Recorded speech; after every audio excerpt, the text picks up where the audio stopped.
All right, welcome to, I guess the welcome back edition of the Hardwood Huddle. And what I figured it was such a quiet time in the NBA. It was time for Bill and I to sort of get back to getting Not back to much the to talk NBA here. about.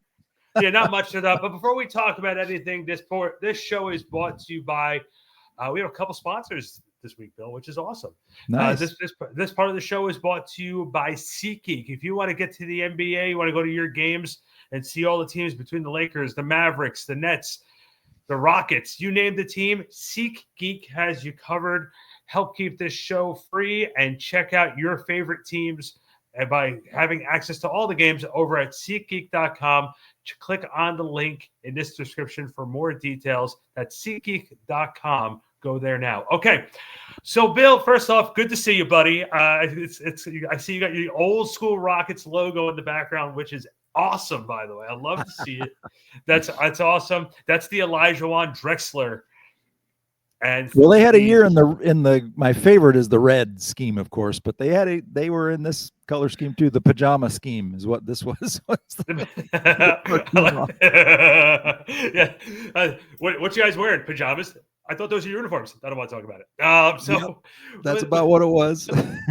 So before we jump into the big news today, which was the trade that we all woke up to this morning, knowing that some of us were awake last night, but yeah. yeah. At least I woke up to this morning. Okay, it was a very interesting trade to wake up to. But before we get started with that, I think we also have to put a little disclaimer out here right now, because the NBA landscape certainly changed with this trade. Okay, so you said to me a couple days ago, I think this is going to be a quiet deadline. I don't think it's going to be that quiet of a deadline anymore. I think this might be opening the door to a lot of moves, because I think there was a lot of GMs who were sort of scared to make a deal. That was kind of a week ago. And then about 4 days ago, I said so much for the quiet deadline, because I was hearing about De'Aaron Fox. I was hearing about all these things. And now. Yeah, but I didn't think De'Aaron was going to get moved. I still don't think De'Aaron's going to get moved. I just don't think they're going to pull the trigger on him. I just don't. I heard a 4-way possible deal is in the works right now involving the Heat, the Suns, the Kings. I'll see if I can pull that back up so I can. Again, it's all rumor. If I crap they want to unload, it becomes a garbage dump. yeah. Basically, it really becomes. Deal? Don't you want Jimmy Butler? No. What do you mean you don't want Jimmy Butler? You know what he did 10 years ago? Right? Yeah. Before he started. With that being said, so obviously last night, this is like ridiculous. I'm tired of the madness. But let's talk about the deal. Last night, a three-team deal between the Utah Jazz, the Dallas Mavericks, and the Los Angeles Lakers. People were forgetting that Utah was involved with this deal, but it was a three-way team deal. The Lakers received Luka Dončić, Maxi Kleber. Is that the how that's Kleber? Yep. Kleber. Mm-hmm. Kleber and Markieff Morris. Poor Markieff, man. Markieff just goes from team to. I think he has a jersey for every team in the league retired in his basement. I think that's what it comes down. Yeah, and he's logged no minutes with any of them. No, his rookie year he logged minutes. Ever since then, it's been downhill. Listen, the Dallas Mavericks received Anthony Davis, Max Christie, and the Lakers 2029 first-round pick. And the Utah Jazz received Jalen Hood, Shafino, and 2 second-round picks. The Utah Jazz was basically there for a placeholder, just to help the draft picks. Yep. What this means? Let's break down what this means. We'll start with Utah since it's the most irrelevant one. We can get that done real quick. I have no idea what Danny Ainge is doing in Utah right now. Neither does Danny Ainge. I think Danny Ainge is just sitting there saying, "I bet you don't think I'll do this." Oh, you don't think so? Boom. And here, what did Lauri Markkanen do wrong to have to hold the flavor of the month stick in the bus league, as Kevin Costner said in Bull Durham? Like, you want to help a brother out here? Well, that's the thing is, I guess a team like that still needs someone to come out and see. So I guess he drew the lottery number. It has to stay the out short straw. Yeah. Poor him. You know what I feel really bad about for him is you're starting your career in Cleveland. Oh, great, Cleveland. Good news, we're trading you. Really? Yeah, you're going to Utah. Oh. Yeah. So look, I think that the Utah Jazz, obviously not much changes for them. They gain a couple second round picks, and again, they're just a part of this trade. So yeah, I don't want to say sucks to be them, but it is what it is. But it does. It does. You have fans still watching Karl Malone and John Stockton tapes there right now, and still being like, "Yes, I remember those days." Yep. Let's look at. So, where do you want to start with? Do you want to start with the Lakers side or the Mavs side of this?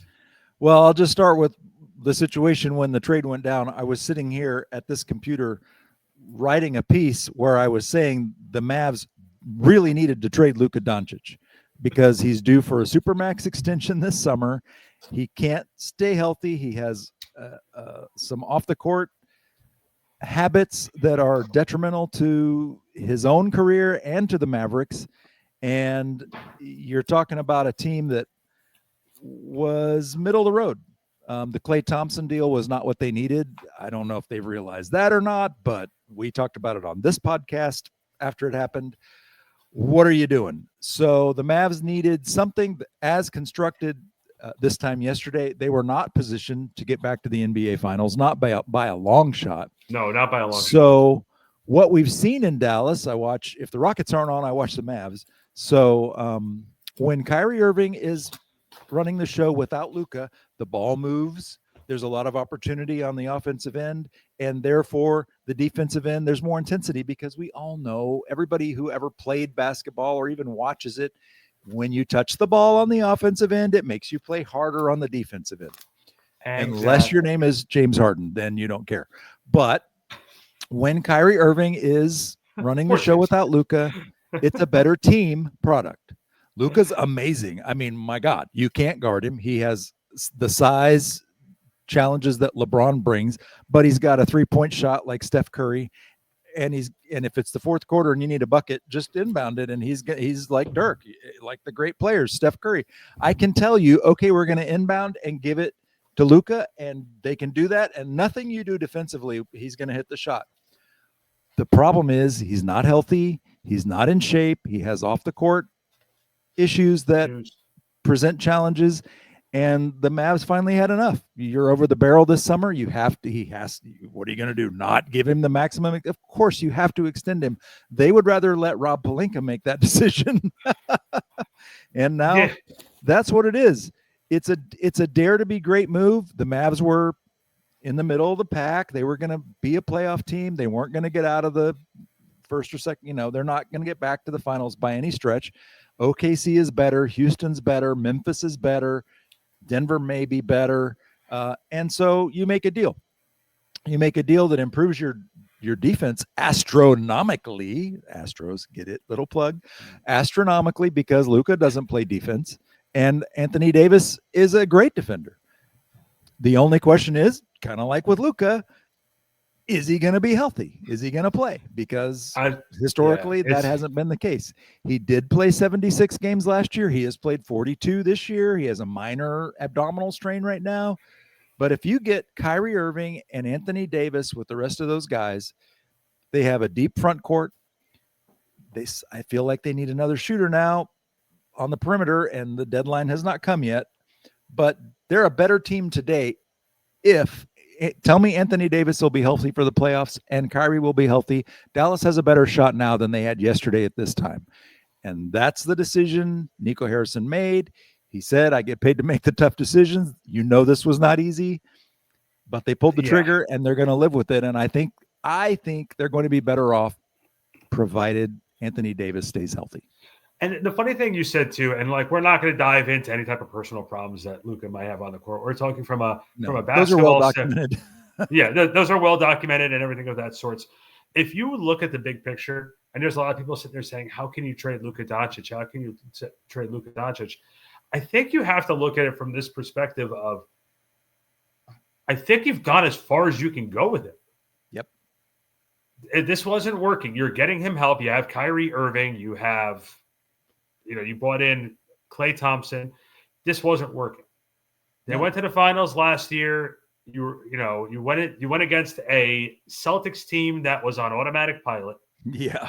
It felt like a coronation and a celebration, not a competition. It was a wrecking ball on a Play-Doh house. Right. And the one thing that you and I had said about the Dallas Mavericks was the same thing I've been saying about the Boston Celtics, is the interior part of the game had been missing for Dallas. What Anthony Davis brings to the Dallas Mavericks, it makes them a more balanced team. You have a big who can score inside, who can take inside, outside, and be a threat in the middle. You already have Kyrie Irving, who still, even at his age, is electrifying. He's still he's phenomenal. He's phenomenal. Like, you don't appreciate Kyrie Irving until you watch him on a night-by-night basis. Yep. I've said that when he played at Brooklyn. What Anthony Davis wanted, and they were upset that he went public with this, but who didn't know? He wanted a center to play with. And Dallas has 3 tough big men, whether it's Derek Lively, whether it's Gafford, whether it's PJ Washington. Dallas has big men to put next to Anthony Davis so he can play where he wants to play. And those guys will hold down the center position. And you've got 2 all-world players. I mean, Anthony Davis, he's averaging almost 25 points a game and like 14 rebounds a game. That's exactly what Dallas needed.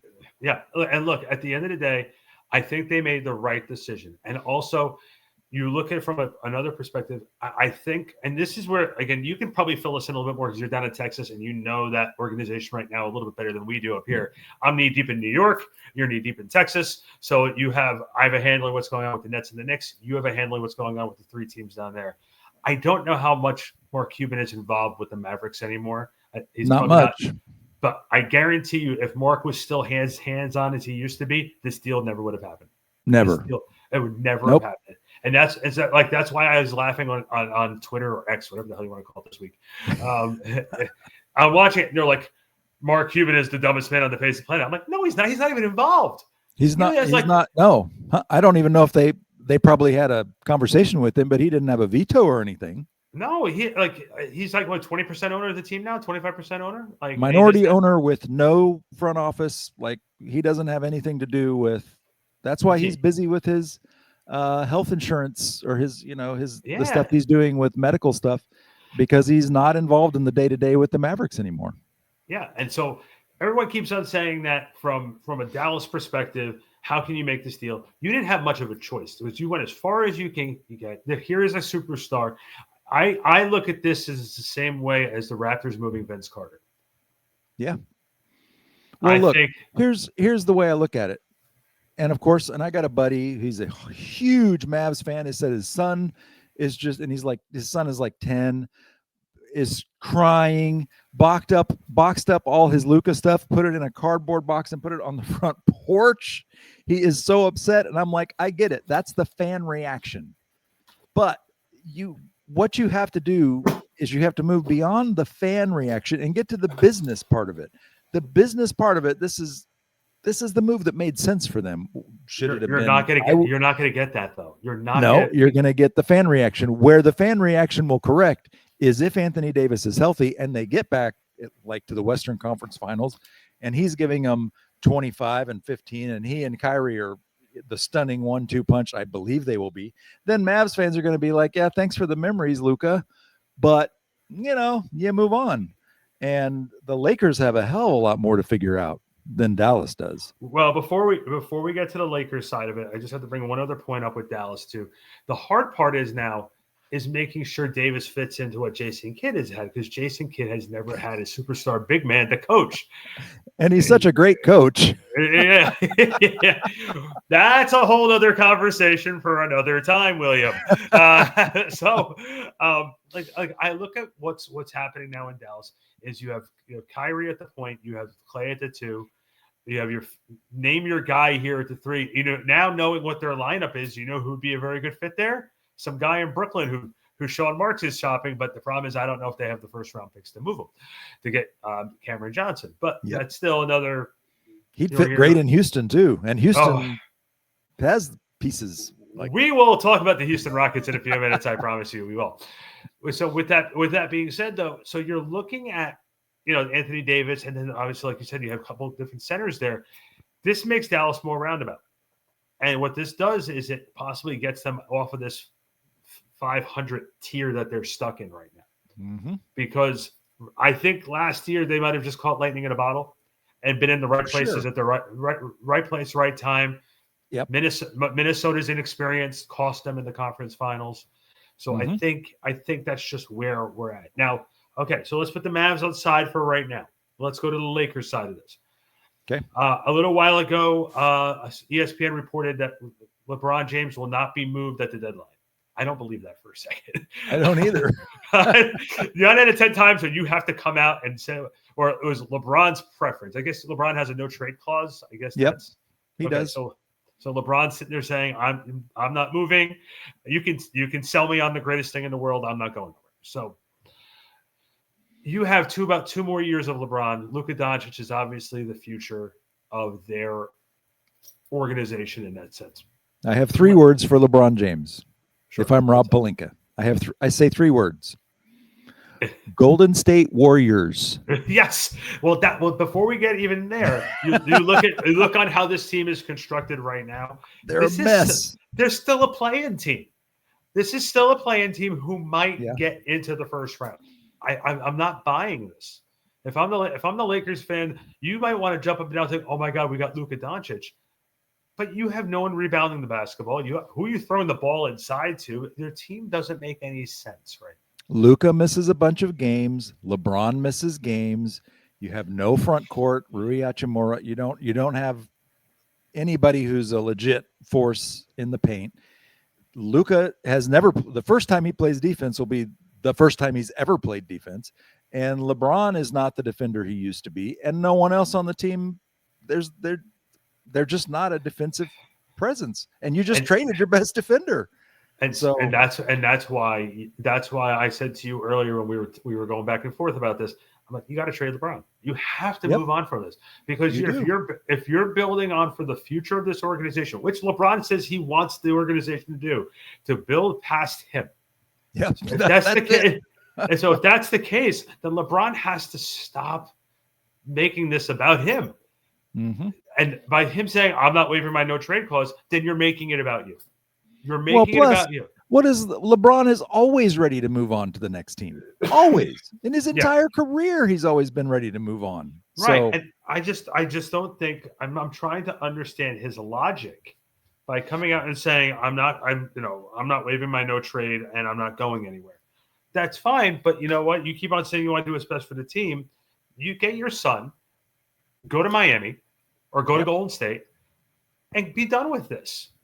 Yep. You spent 6 years in LA. You got them a championship. It paid off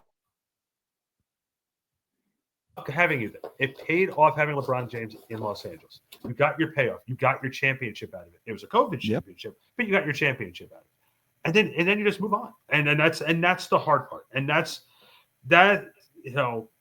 what's the old phrase? Acceptance is the hardest thing of any situation. And that's really the truth for that's where fans are right now in Dallas. You have to figure, there's other things. It's not the emotion of my favorite player that he's been traded. Okay. Look at what your favorite player is. Look at what your team is. Yeah. If you're LeBron, look at the team around you. You're the key to the next step in their rebuild phase. You go somewhere, they get 2 or 3 pieces, they get some draft picks, they rebuild around Luka. That process doesn't start until LeBron is gone. They can delay it, but until LeBron is gone, the rebuild process doesn't start. And not for nothing, I actually thought when they made the move and acquired Dorian Finney-Smith from Brooklyn and sent D'Angelo Russell to Brooklyn won that deal. Yeah, you look at what D'Angelo Russell's doing there right now. He's lighting it up, and you know what's really gonna be scary. And as someone who's at the Brooklyn games and feels a certain way the way I do about Brooklyn, as much as everybody in that Nets world wants tanking, quote unquote tanking. If they don't make a move at the deadline this week, you're coming back and having D'Angelo Russell, Cam Thomas, Cam Johnson, Nick Claxton on the floor, and you have some other teams. They're going to be a play-in team. They're going to make a run because that team is too good not to make a run with that talent on that team. With Noah Clowney, Jalen Wilson. So I think that the Lakers really have to look at what is their overall goal now. If you're sitting there saying we still want to compete for a championship, then you have to find a way to pull magic out of a hat and call a team who's gullible enough to try and move another big name to try and get there, because you have no big. The NBA landscape of big guys is dropped off. I know a particular big that one team might be interested in getting rid of right now because they're tired of his nonsense. But I don't know how let's see if you can guess who it is. Who do you think it is? I don't know which one. Well, I mean, Indiana, Miles Turner. Rick Carlisle did not like him before last season. Last season, he earned his way into Carlisle's good graces, and he has earned himself right back out of those this season. And he's serviceable. I don't know I know Nick Claxton is the guy you watch the most. I don't watch the Nets especially, so I don't know if he's a problem or not. No. I think the only problem he has is his contract, but it's like they're not going to move him because you paid all that money for him during the offseason, so you can still have people show up to the arena. Yeah. Rudy Gobert? Do you move Rudy Gobert down to? I think maybe they call Philadelphia and see if Embiid is available. Oh, well. Yeah, but then you have Luka who gets hurt and misses a lot of games. You have LeBron who misses a lot of games, and then you've got Embiid. Let's see. I don't play back-to-backs. I don't make road trips. How long is his list of crap now? The situations where he doesn't play, it's like Kawhi Leonard. Oh, he played his game for the quarter. Great. Oh, wait, now we don't get him again until what is it? This is February 2nd. Okay, we'll see you on March 2nd. Yeah, March 2nd. He plays his 2 games a month, and we move on to the next thing. So, and then you talked about how he's better than Akeem and better than Shaq. Like, oh, okay. Yeah, and you know what? You can hold their beer. Like, not okay. You can lick it off the floor. So you told me something the other day, which was really, really funny. And you're like, because you and I had been talking about NBA 2K. Yep. And so, I play the eras mode. I'll be the first one to say that I cheat. I cheat. I find ways on how to rig the game. I rig it to the point where I have like 20. I think for the 2018 draft the other day, that's the Luka Trae Young draft, I had out of the top 14 picks, I had 11 of the top 14 picks. I had the first 6 picks in the draft. Okay, so I rig it. And that's what I do. So in the 2014 draft, I sort of do the same thing because I want the best player for my team, which is Jokic. If I can't make a deal in 2024, I wasn't able to make a deal. If I didn't get the first round pick, I can't get that draft pick, and I can't trade the player unless they're making me an offer to trade the player. In 2025, if a team drafts a player, you can still get the rights to their player. They changed it this year. I would, if I couldn't get Jokic, I'd pick Embiid and immediately trade him for Jokic. With Joel Embiid, I think his novelty act in Philadelphia is almost over. Yep. I think the organization's tired of it. I know Nick Nurse is sitting there probably a raging alcoholic at this point, trying to keep up with the dysfunction in his team. Paul George, he's got all that alcohol James Harden left there. There's like a whole storage building full, so somebody's got to drink it. But the funny thing is, that's crazy. Like Paul George is sitting there wondering what he signed on for, because he's sitting here signed on for an opportunity to possibly win a championship, because that Clippers experiment just didn't go well for him. This one's going worse. He's sitting there saying, "Oh, thank God I got away from the Clippers," and now he's sitting there going, "I like one of Embiid's excuses was I have to save myself for the playoffs." I was like, "Dude, have you seen the standings? Like, save yourself for the play. What year are you saving yourself for the playoffs?" Like, the East is moving on, buddy. Even the Celtics don't. Cleveland has sustained their run right now. Tyrese Maxey is taking it to the Celtics. 16 points in the first quarter. The Celtics don't look like the team, but Philadelphia is far from being that team. Well, yeah. If you look at what the situation is, I'm going to pull up the standings here in a second so we can go over everything. By the way, Bill, we jumped right on here. I didn't even have to say it's good to see you, my friend. It's been a long time since we've done this, and as soon as this trade happened, the show was coming back, and now we were just looking for an excuse just to get the show back on the air. Now we have purpose. Yeah. Yeah. So right now, Cleveland has a nice lead, kind of like the Thunder do in the West. I loved watching the Rockets beat them back-to-back, once in Houston, once in Cleveland. The Rockets are for real. Take them lightly at your peril. Once they're, of course, Brooklyn liked seeing them come in with 2 starters out, and then they lost Fred VanVleet immediately to an ankle injury. So they had a rough time there. But the Eastern Conference is mad packed, and Philly is half a game out of the 10th seed. They're worse than Chicago. Yeah, this is sad. Like, if you look at this, well, we usually break down each team real quick. We're going to do a quick breakdown. This is our appetizer reaction to the big trade show. That's what this is. And then we'll be back starting next week. We'll be back. I think we're going to record on Monday or Wednesday next week, so we can preview the trade deadline, and that's what we're going to do. But let's real quick, because we have about 6-7 minutes left on our clock. I know you want to go eat. I want to go eat. As we record this on a Sunday night, if you look at what's going on right now in the Eastern Conference, you talk about Philadelphia being 19-28, half a game back of the last play-in spot. Washington and Charlotte, listen, we know what they are. The Nets. Again, I see them enough where I think they're going to make a run. Toronto is Toronto. Philadelphia, what we discussed. The Hawks got hot and they cooled down. Orlando. They lost Jalen Johnson for the season now, right? So that's Jalen Johnson's gone. The Orlando Magic cooled off. They were really hot for a little while.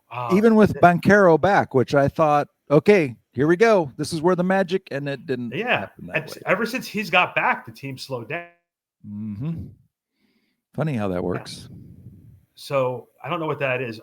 Hey, you know what? We knew sooner or later the Detroit Pistons. Yeah, we all said once the Pistons sort of had a half-decent coach, there's too much young talent on that team to suffer. And look, they're playing good basketball. Detroit is. 25-24. Did the same thing the Rockets off did. Slow, but they're right back in. They brought in some veterans to babysit and big brother and mentor all the kids, and that's coming together. Detroit's going to be a tough out. Yeah. They're the 7th seed right now. No, they're tied for 6th. Mm-hmm. They're tied. If they can sneak it in that 6th spot, they're going to be a headache for a couple teams. Look, the Jimmy Butler stuff in Miami, that team seems to be playing a lot better without him around anyway. So, good for them. Go figure. Every team will play better when you have everyone on the same page, everyone who wants to put winning first.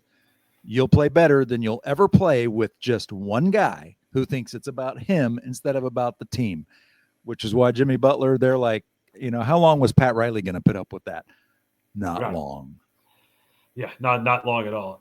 Then you got Milwaukee at 5, and I just feel like they need to make some sort of move. It feels like the Bucks are stale. Yeah. 9-13 away from home. That's there's just something missing with them right now.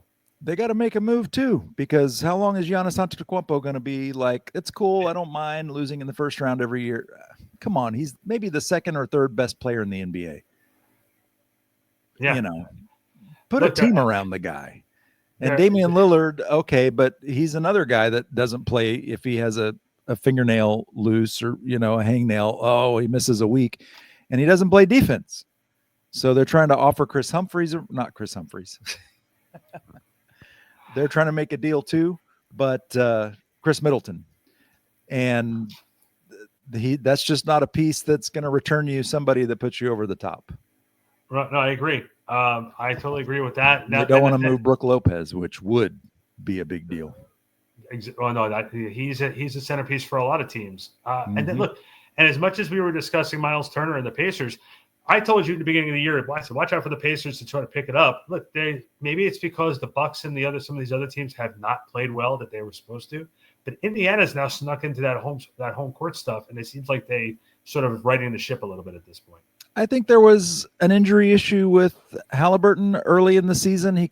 Every time he checked out of the game, they put this back brace on him, and he just didn't look right. But lately, he's starting to look right, and that was the missing piece for Indiana. The New York Knicks are number 3. Boy, did they take a tough loss last night. They just lost one of their key guys. And Thibodeau has this rap, man, of just not he just overuses his guys and he just beats them up. And now apparently OG might be out for the season. Is that that was the early word? Yeah. Oh God, thank God. And then the Boston Celtics, Boston's just waiting. Will the sense of urgency arise when the games really start? We see this a lot with teams that have been in the finals so much. Is Cleveland really for real? I think they are. I really do think they. I think they are too. It finally clicked. Everything's there. They have front court, they have back court, they have shooting, they have rebounding, they have defense and shot blocking and all of that. Now the Rockets were not intimidated and went right at them, but Houston has a lot of guys who attack that rim, and not every team in the league has that. So I don't know. If it does come down to Boston and Cleveland, I like Cleveland's chances. And we'll storm through the West real quick. And I just got to point out this is the first time I've looked at the West standings in a long time. Oh, and I'm just shaking my head in disgust. Utah, on the western side of the country, look at the standings. Yeah, Utah, New Orleans, and Portland. We know what they are. And then I was a little surprised to see the Warriors, who started off the season really, really, really well. Just they dropped, and they're 24 and 24. They're tied. They're tied for the last play-in spot. San Antonio 2 games out of that playing spot. One Sacramento decide what they're doing about De'Aaron Fox. If they decide to move him, they're done. They're going right back. They're going right below. Coaching change already, and then like the Mavs we were discussing, and then Phoenix too. Phoenix has way too much talent to be giving up 114 points and only scoring 113. It's like what have we said about them for the last 2 seasons? The mix of talent is not right. Yeah. I agree. You'll win games. They got guys who can score. They can score a lot of points, but they give up a lot of points too. In fact, their point differential is -0.8. Yeah. And then same thing with the Timberwolves. The Timberwolves were a hot team last year. Obviously, you make a move of getting rid of Cat, and then the fact that they're still hanging around or where they are, it's absolutely amazing to me. The Lakers are at 5, but the Clippers are a game behind them at the 6th spot. Lakers are about to drop big time. Lakers are going to drop. So basically, you're looking at those top 4 teams. Well, not even that. Denver seems pretty locked in at that 4th spot. Yeah. They just don't have any depth right now. I mean, the Clippers, you've got Kawhi Leonard. Wait, did he get hurt yesterday? I don't. Kawhi has played some games, and they look really good. Of course, when Kawhi Leonard plays, the problem is we're always 1 second away from Kawhi doing something else where, he's distracted by whatever he gets distracted by and he's gone. And Denver's not going to have that issue. So I think it's very easy to see the Clippers falling off. The Lakers are going to certainly lose the next 4 or 5 games with Luka not even ready to play. And LeBron is always a question mark. And now they have no front court. That's a recipe for disaster with the Lakers for at least the short term. So I don't see the top 4 in the West changing as far as who's there. Obviously, Denver, Memphis, and Houston are close. And I was about to say that's going to be a horse race, and obviously the Thunder is just heads and shoulders above everybody else. All right. They're outstanding. Their defense is. Wow. Well, they play defense. Yeah, that's the key. They play great defense. Like Houston, they have a swarming defense. They don't get tired. When 2 guys step out, 2 more guys who are amazing defenders step in, and when you get Chet Holmgren back, wow. Yeah, definitely. Bill, let's let everybody know what they're going to be able to get from us this upcoming week. When this upcoming week's episode drops, we're going to be talking about the trade deadline. We're going to break down some of the key names that we're going to talk about. Looking forward to it, man, because look, we're going to be back. A lot of changes to the Hardwood Huddle. As you can see, we already have a new look on the screen here. It looks pretty cool. And I'm looking forward to getting back at this and talking hoops, because that's what I love more than anything, even more than Giants football. So with that being said, Bill, real quick, between now and when we record, probably Monday or Wednesday, do you expect any more deals before the deadline, or do you think it's going to be Thursday hot and heavy? Well, at this point, you want to know, is this the best deal I can get? And you don't ever really get the best deal you can get until Wednesday night. Yeah. I think you'll see a flurry of moves. Man, who's the biggest name move? If De'Aaron Fox moves, he's a game changer for whoever gets him. I wish I could say I like the Rockets getting him, but they seem pretty happy where they are. San Antonio would be. They covet him. San Antonio covets him. Yep, he wants to be in Texas. His wife is from San Antonio. He and Wemby together would be assassins. I think we're going to see some moves. I think we're going to see some moves that shape certain aspects of both conferences. Does it change who's at the top? No, there's not a move that does that. Well, you know what, then we can go to backsportspage.com, check out Bill. Let's plug your new site, because I know you were doing some heavy writing. You're back in it. Yeah, I started a Substack. Since everybody else, I guess, is starting a Substack, I've been resisting writing about basketball, but finally, and Tracy Graven, who is a friend of the site as well, encouraged me in our first couple things we've worked together to do.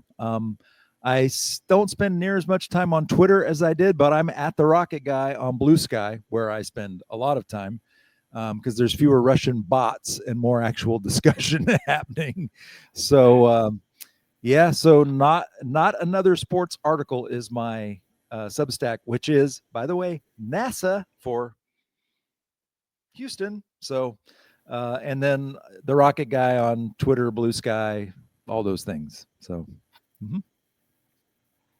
And of course, I'm over at backsportspage.com. Guys, we're looking forward to being back doing that this week. That's Bill Ingram. I'm Randy Zellea. We'll see you next time here on the Hardwood Huddle later in the week. Trade deadline. Let's rock and roll. Let's do it.